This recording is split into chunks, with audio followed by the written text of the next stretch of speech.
हुजूर, हमारे अब्बू को जहर देकर मारा गया है। संदिग्ध परिस्थिति में उनकी मौत हुई है। हम लोगों ने इससे पहले भी गुहार लगाई थी कि उनका पोस्टमार्टम एम्स में कराया जाए। दोस्तों, हमारे पास जो जानकारी मिली है, जो मुख्तार अंसारी है उसका शव रख के गाजीपुर के लिए रवाना कर दिया गया है। एक डिप्टी सीएम के नेतृत्व में, एक डिप्टी एसपी के नेतृत्व में जो शव वाहन है वो विथ एसी है, एक एम्बुलेंस है, 1 दर्जन पुलिस की गाड़ियां हैं। लगभग कुल मिलाकर 20 गाड़ियों का काफिला हो सकता है। इससे अधिक भी गाड़ियां हो सकती हैं। मेरे पास जो खबर आ रही है उस बारे में मैं बताऊं आपको कि बांदा कारागार से गाजीपुर से लगभग 25 किलोमीटर दूर मोहम्मदाबाद नामक स्थान पर जो तहसील है, जो एक मुख्यालय भी है, वहाँ मुख्तार अंसारी का निवास है। वहाँ इसके पार्थिव शरीर को दफनाया जाएगा, यानी कि सुपुर्द खाक किया जाएगा। चलो दोस्तों, मैं बताता चलूँ कि आप लोगों को कि ये जो जानकारी मेरे पास आई है मैं उसको आपके सामने रख रहा हूँ, और मुझे लग रहा है कि इस बात पर किस तरह का एक्शन होगा आप भी बताइएगा और मैं भी बात करता हूँ। विक्रम सिंह हमारे यहाँ वाराणसी में कभी आईजी थे, पुलिस महानिदेशक थे। उन्होंने कहा कि पुलिस कस्टडी में मौत एक गंभीर मामला है। उन्होंने इस बात का भी जिक्र किया कि सर्वोच्च न्यायालय के आदेश पर मुख्तार अंसारी को रोपड़ जेल पंजाब से बांदा लाया गया, यानी सुप्रीम कोर्ट ने आदेश किया, प्रदेश सरकार ने मांग किया कि कई मुकदमे लंबित हैं हुजूर, कई जनपदों में लंबित है। ऐसे में एमपी एमएलए कोर्ट में केस चल रहा है। अगर मुख्तार अंसारी नहीं आते हैं तो फिर उधर पंजाब गवर्नमेंट इन्हें आने नहीं दे रही थी, स्वास्थ्य का हवाला दे करके मुख्तार अंसारी को कि इनका स्वास्थ्य खराब है, और इन्हें वहाँ के जो कैप्टन थे, वहाँ सीएम अमरिंदर सिंह थे उस समय। बहरहाल सर्वोच्च न्यायालय ने हस्तक्षेप किया और मुख्तार अंसारी को रोपड़ जेल पंजाब से बांदा लाया गया। एमपी एमएलए कोर्ट में सुनवाई शुरू हुई और कई जगह कोर्ट ने सबसे पहले फैसला गाजीपुर कोर्ट का आया। कृष्णानंद राय हत्याकांड में इन्हें गैंगस्टर एक्ट के तहत 10 साल का सश्रम कारावास दिया गया, जुर्माना भी किया गया। उसके बाद कई एक इस तरह के आदेश पारित हुए जिनमें इन्हें सजा दी गई। अब 40 दिन पहले जो जहर देने की बात आ रही है, जिसका उल्लेख इसके बड़े भाई सांसद अफजल अंसारी ने भी किया, इसके लड़के ने भी किया। जो लड़का मुख्तार अंसारी ने बताया, जो लड़का है उसने बताया कि हमारी जुबान लड़खड़ा रही है, काम करना बंद कर रही है, और फिर हमारे अंग प्रत्यंग काम नहीं कर रहे हैं। एक और भी ऑडियो आया है, उमर अंसारी की बात हुई है।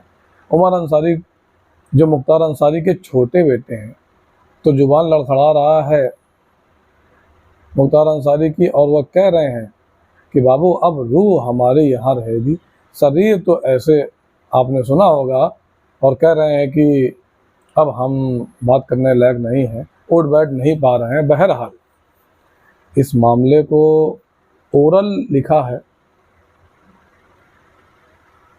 और जो जानकारी मेरे पास आई है, इस पत्र में बांदा को जो पत्र मुझे मिला, उस पत्र में अगर बोले तो बांदा से श्रीमान जिलाधिकारी महोदय हीनता के चलते, मतलब ये इन्होंने पत्र लिखा है, हीनता के चलते दिल्ली के एम्स डॉक्टरों द्वारा मेरे पिताजी का पोस्टमार्टम कराया जाए, जो कि मुख्तार अंसारी निवासी महल यूसुफपुर मोहम्मदाबाद जिला गाजीपुर निम्नलिखित निवेदन करता है। तो इस तरह से मुख्तार अंसारी के बेटे ने एक पत्र लिखा। इसके बाद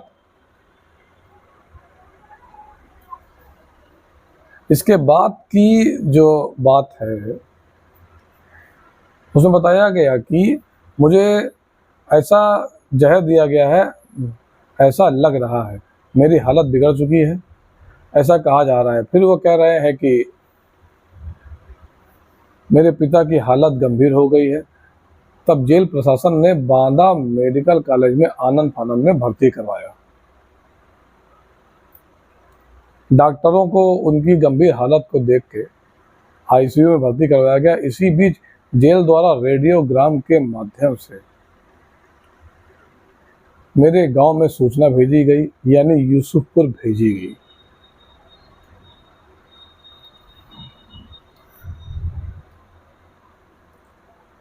जब मैं जिला अस्पताल बांदा पहुंचा, यानी सूचना के क्रम में जब पुलिस के माध्यम से हमारे थाने में भेजी गई, जब वहां पहुंचा तो प्रशासन द्वारा मुझे मेरे पिता से मिलने नहीं दिया गया, देखने नहीं दिया गया।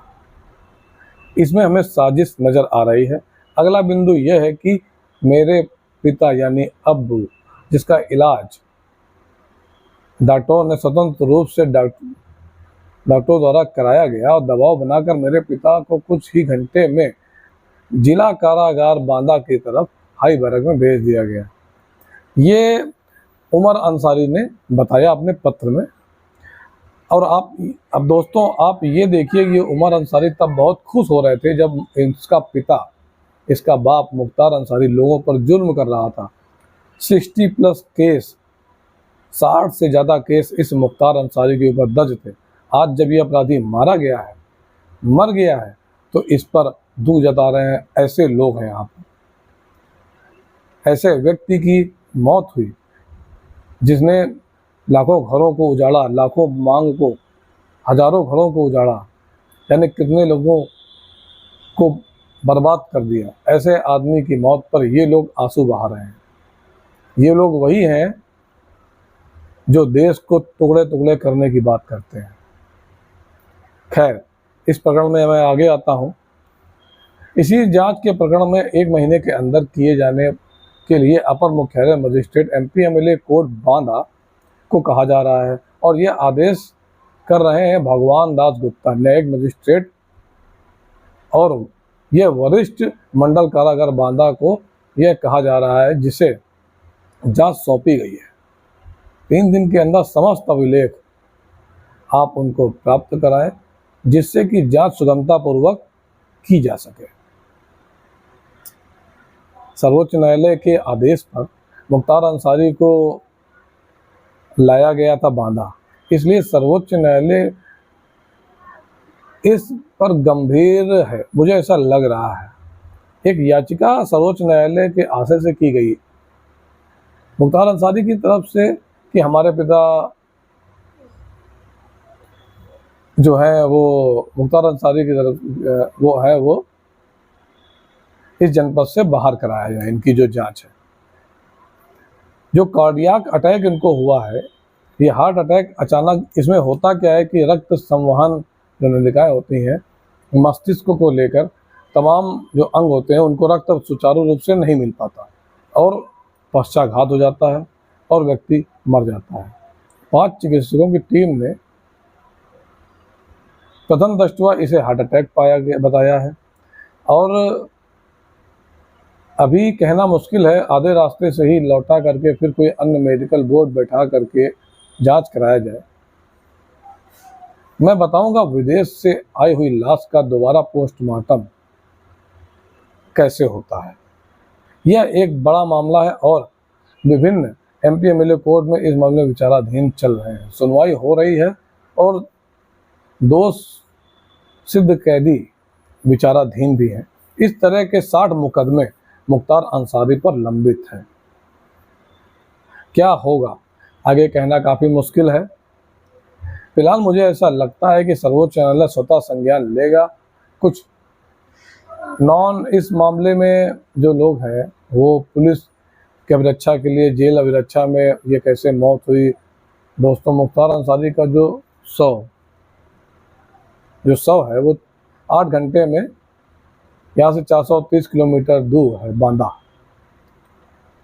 मोहम्मदाबाद तक, और कम से कम 8 घंटे इसमें लग जाएंगे। तो कुल मिलाकर अंतिम संस्कार यानी कि सुपुर्दे खाक शनिवार को आज किया जाएगा। अंसारी की नमाज पढ़ने के बाद जो है किया जाएगा। दोस्तों, मैं आपको इस खबर के माध्यम से ये बताना चाहता हूँ कि मुख्तार अंसारी जो एक बहुत बड़ा अपराधी था, जिस अपराधी ने पूरे जीवन भर लोगों को सताया, उनको मारा, कत्ल किए, 60 से ज़्यादा मुकदमे मुख्तार अंसारी के ऊपर दर्ज थे। ऐसे व्यक्ति के मरने पर उसके ऊपर रोने वाले भी आगे आ जाते हैं। ये वही लोग हैं जो देश को टुकड़े टुकड़े करने की बात करते हैं। तो आप खुद समझिए और देखिए कि ये लोग कितने दोगले हैं। जब तक इसका बाप यानी मुख्तार अंसारी लोगों के ऊपर जुर्म कर रहा था, इसको बहुत अच्छा लग रहा था। जब आज इसका बाप खत्म हो गया तो ये रो रहा है, गिड़गिड़ा रहा है। एक ऐसा इंसान जो अपराधी है, जो लोगों को सताता है, उनको परेशान करता है और अपने आप को भगवान समझ लेता है, ऐसे इंसान का जाने के बाद ये लोग रो रहे हैं। और जो भी लोग रो रहे हैं, मैं उनसे कहना चाहता हूँ कि आप अगर आज रो रहे हैं तो आप ये मानिए कि मान कर चलिए कि ऐसे अपराधियों को अगर आप लेकर रोएंगे तो आगे ऐसे और भी अपराधी पैदा होते रहेंगे।